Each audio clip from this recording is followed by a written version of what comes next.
straight to Bangalore, where Infosys held its annual general meeting today. This is the technology major's first AGM without Narayan Murthy, and as KV Kamath was at the helm of the AGM, shareholders raised questions on growth strategy of the company.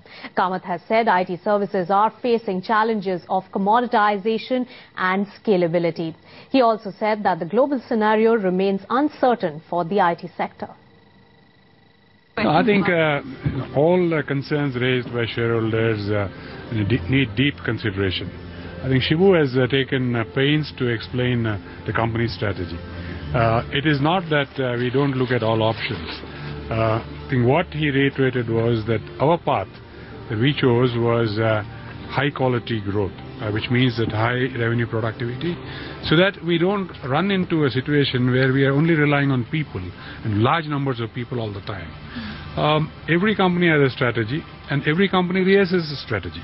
As of now, this strategy is in place, and if it is warranted, I'm sure executive management at the right time will look at strategy. But at this point in time, this is the strategy, and he explained what and how he's going about it. But is this coming at the cost of losing market share in the process? No, I think in the technology business there is a paradigm shift that is happening, and I think the company is taking appropriate steps as it sees to actually take care of this.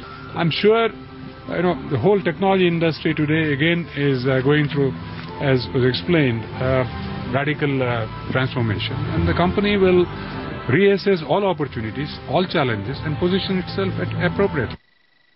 With Infosys finding it difficult to retain its status in the IT industry, the management believes the company's new strategy will help it become more relevant to its clients. There are turbulences all over the world because of the current economic situation, but we have chosen to go through the transformation in this challenging environment.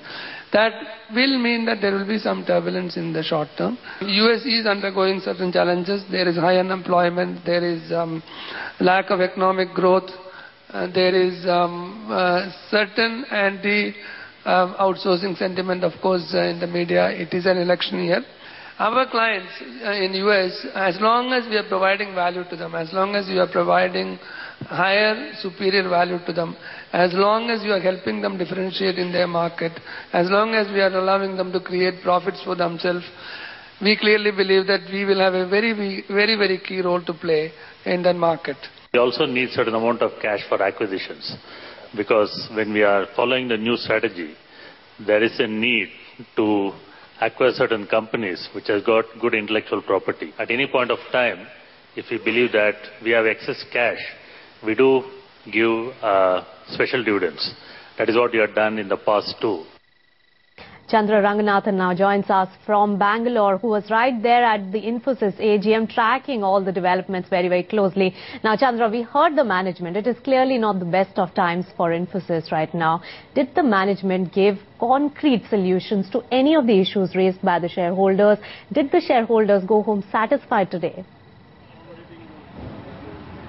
Right, Nisha. In fact, this AGM was a complete contrast to the last one. The previous AGM was more of a farewell AGM for Narayana Murthy, everybody recounting fond memories of, the Narayana Murthy era. But today's AGM really started off on a very different note, because there was no Narayana Murthy after 31 years of the company being founded. And all through the AGM, the major concerns raised by shareholders were on the growth front, because remember, Infy has been having a terrible time in the last 9 months. Constant guidance misses and a projection this year of growing even below the industry. There were also concerns on the very high cash position of $4 billion. What are they going to do with that? And also on the impact of the visa inquiry in the US. Now, the management really did not talk about changing its approach overnight. You heard out KV Kamath and Shibulal really trying to explain how the strategy will pay out in the long term. So I think patience is something that they are expecting from shareholders, but we really don't know how much that patience is going to last if it does not produce concrete results as far as the numbers are concerned. The management time and again telling us that, even it might result in short-term challenges and some turbulences with respect to losing market share, but that they believe this 3.0 strategy, which basically means high quality growth, high revenue productivity, it will pay off for them perhaps in the long term. But I think shareholders today clearly running out of patience with this approach.